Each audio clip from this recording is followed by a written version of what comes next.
About the playoffs, man. That's all you care about. You don't care about any bowl games. You don't care about any teams in the country that aren't in the playoffs. I don't know if we don't win this game. Maybe we throw a stink bomb out there. Maybe we don't get in the playoffs. I don't know. You guys got all the answers to all that, but I don't. All right. All I know is if we play and we play well, we control our own destiny in terms of what we do. So I'd really rather not have any more questions about, is it okay to lose this game? It's never okay to lose a game. And I wanted to ask about Jalen. He's done. You should have asked that first.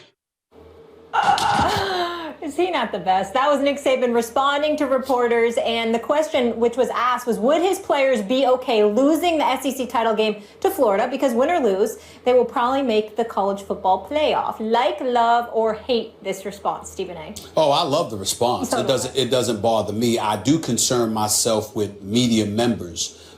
Every question is not going to be great, but I firmly and adamantly believe you should not be scared to ask a question you deem necessary to ask. I think a lot of times, me personally, I think that's a sickness of mine, Max. I'll be the first to admit it.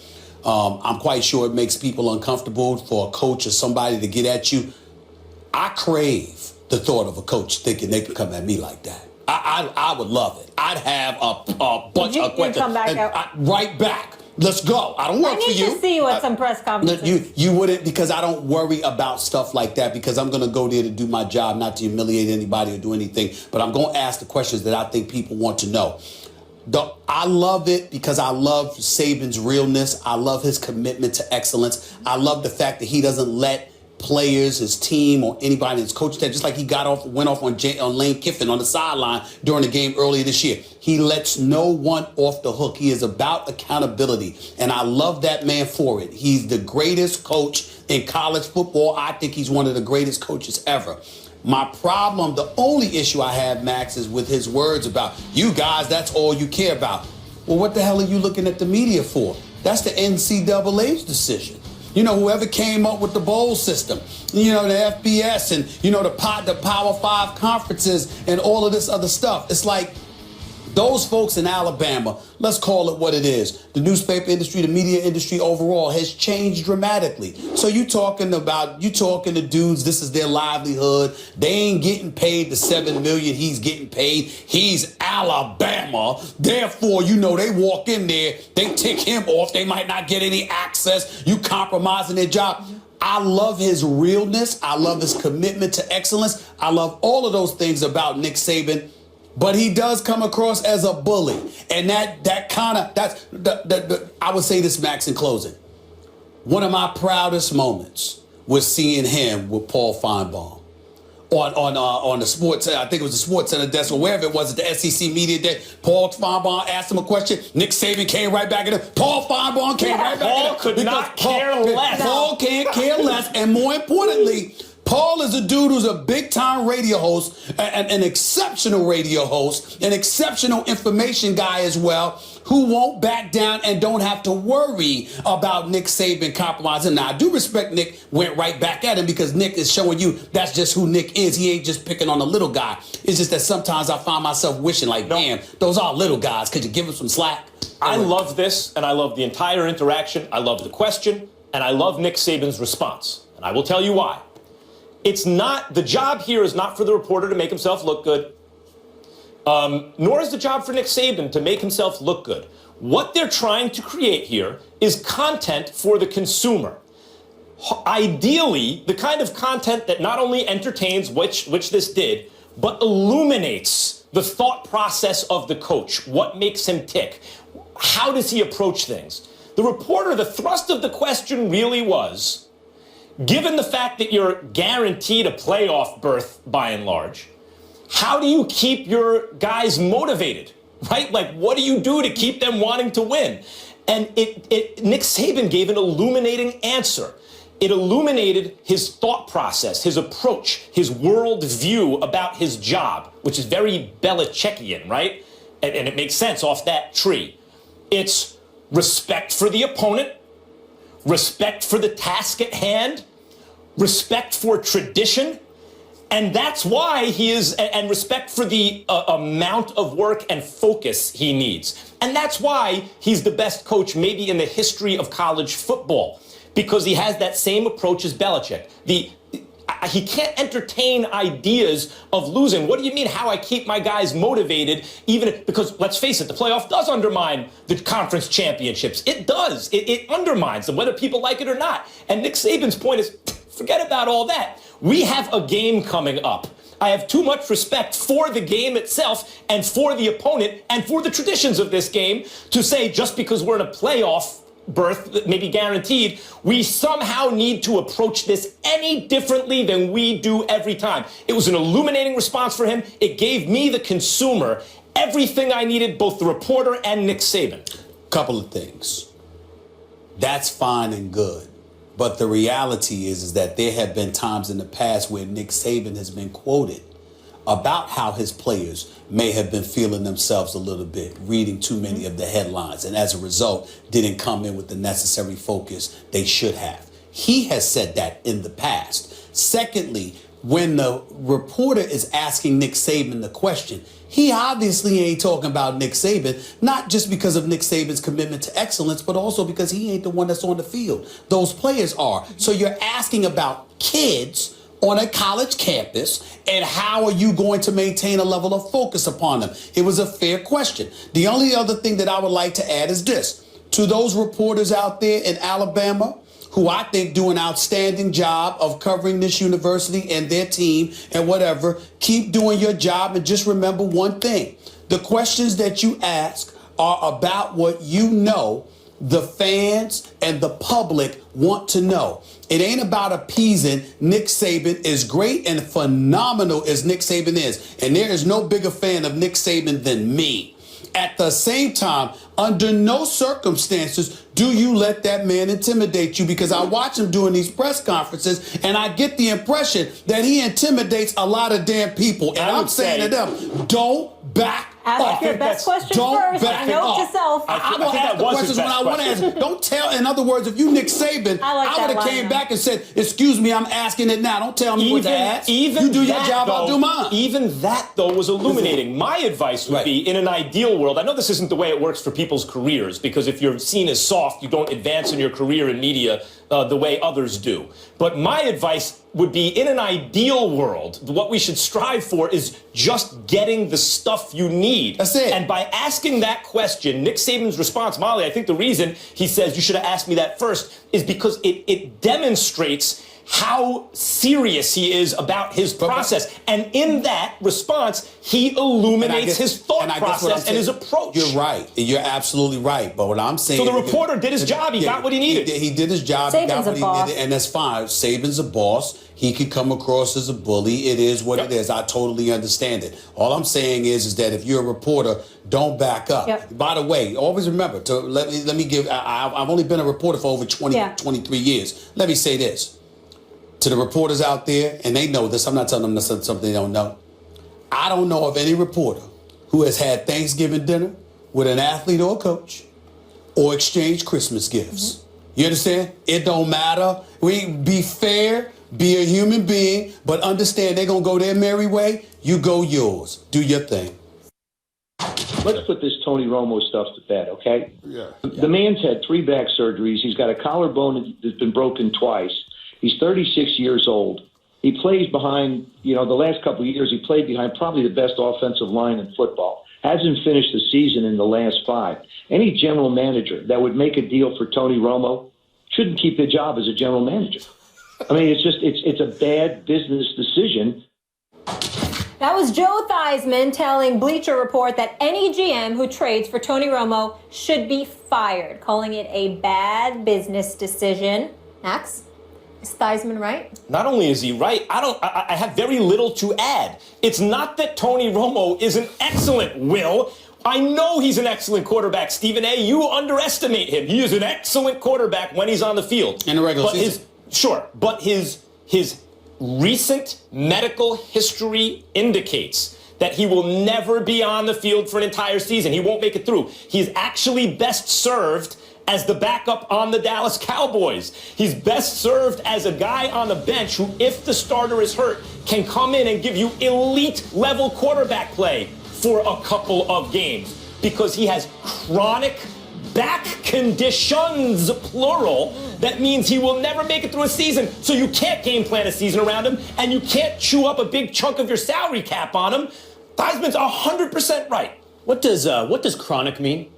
Over and over again over time. Over and over again? Yeah. It's like the same thing happening over and over again? Yeah. And you generalized his back as one condition. His back. Conditions. The spine. I said going plural. from here to here, just Yes. that's one thing. Yeah, the spine bones. A lot of people don't know this, Spine but dude, I'm going to tell you where it's going because a lot of people don't know this, but during the commercial break, Max was placing himself among the intellectual elites of the country, I believe, and I can't believe you would then go on the minute the cameras come on and align yourself with some of the most moronic comments I've heard in football of the last year or so. You actually placed me there unknowingly, but go ahead. This is ridiculous. Yeah. This is ridiculous by Joe Theismann. Joe Theismann was a great NFL quarterback. He has not proven to be a great GM, and he sure hasn't proven to be a medical doctor, nor has the intellectual Max Kellerman proven to be a medical doctor. Tony Romo has had the following injuries: pinky, collarbone, ruptured disc, transverse process. Yeah, in the back region, Yeah. but different, right? I see. I mean, because the backbone is not connected to the a backbone, literally right? different Or the part of your thigh back. bone. Yeah. Collarbone, and My compression bad. factor. Yeah. Those are not the same injuries. They're not recurring injuries like saying I see. a degenerative knee or an ACL that keeps tearing. These are individual freak accidents. Now, is Tony... Oh, come on, Will. You can't say that with a straight face. Say it again with a straight face. Say it again with a straight face.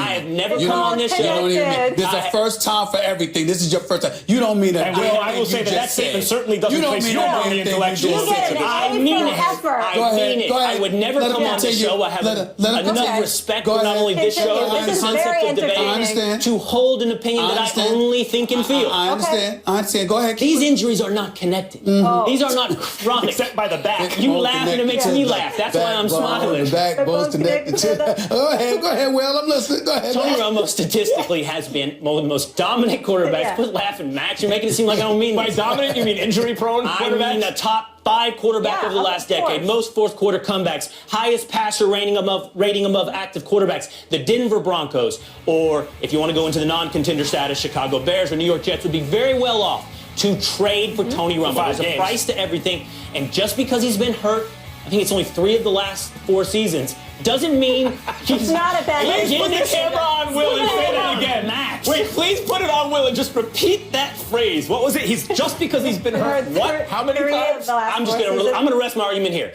I will not be going to Max Kellerman or Joe Theismann for medical opinions on chronic things or what you call damaged goods. I will instead stick with Tony Romo. First of all, nobody's accusing Joe Theismann of being a doctor, but he is a Super Bowl champion quarterback from the NFC East, which is something Tony Romo has never been, and we now know officially he will never be. And that's the reality of the situation. See, Will, where Max got lost in this argument, but I have not, is that the last time I saw you, we were talking about how Tony Romo was going to be inserted as the starting quarterback for the Dallas Cowboys, and how Tony Romo was going to lead them to the promised land, and how Jerry Jones was going to see to it, and how Dak Prescott... You're not going to talk about Theismann? You're going to talk about me? No. That's what I'm talking about here. I'll let you speak. This is what we were talking about. And so what has happened is you're in quite a quandary here, because on one hand, you love your Dallas Cowboys, and you love what you're seeing Dak Prescott and Ezekiel Elliott and the crew do.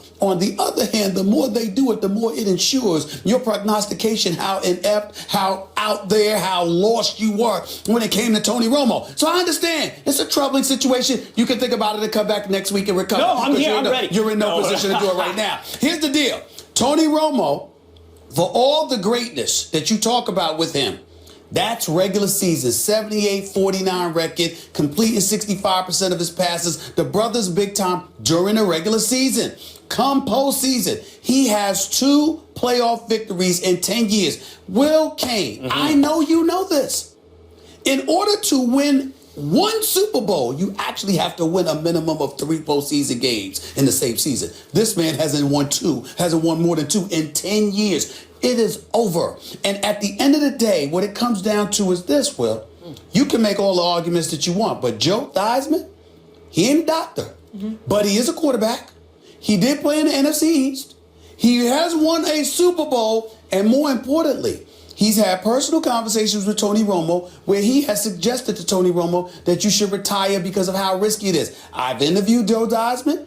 I know Joe Theismann. I've spoken to him on many occasions about this. This is not something that Tony Romo is reading about or hearing about on the news. He has looked Tony Romo in the face, and he has said, in the interest of you and your family, these injuries are no joke. And so in that regard, I will only answer it by saying this. Should somebody take Tony Romo? Hell no. Unless you could get him on the cheap so when he gets hurt, it doesn't affect you financially. Put him on the bench. That's it. All right. Number one. Yeah. Number one. I don't need a week to form a rebuttal for you. I need 2 seconds.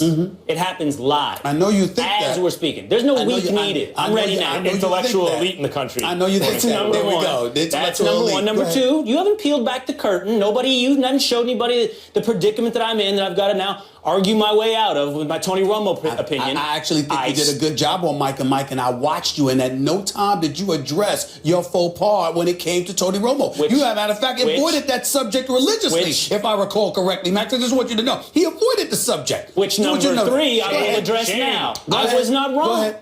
I was not wrong. So you on the air for 4 hours, you ain't have time to address it then, but you here for a few minutes. You got time. I say Take my your good time. stuff for you. Take your time. I say my good stuff for you. Go ahead. Well, let me. No. I'm going to put in the spotlight. I'm going to dance around in the spotlight. You've been dancing out this I'm morning. not trying to get in the darkness. I'm going to dance in the spotlight. Here it is. You've been doing Tony it. Romo, I still predict, will play a pivotal role for the Dallas Cowboys before the season is over. Either injury or bad play will force Tony Romo onto the field. Dak Prescott is great. I'm so excited about Dak Prescott to be the quarterback of the Dallas Cowboys for the next decade. He is playing at a level it's hard to imagine anyone else could play better. But I still know that rookie has never won the Super Bowl, and I still know that Tony Romo could be hitting Des Bryant on some of these routes he's burned Josh Norman on down the field. I think Tony Romo could be operating behind this offensive line on this team at a very, very high level. I got a question. And he will this season. I got a question.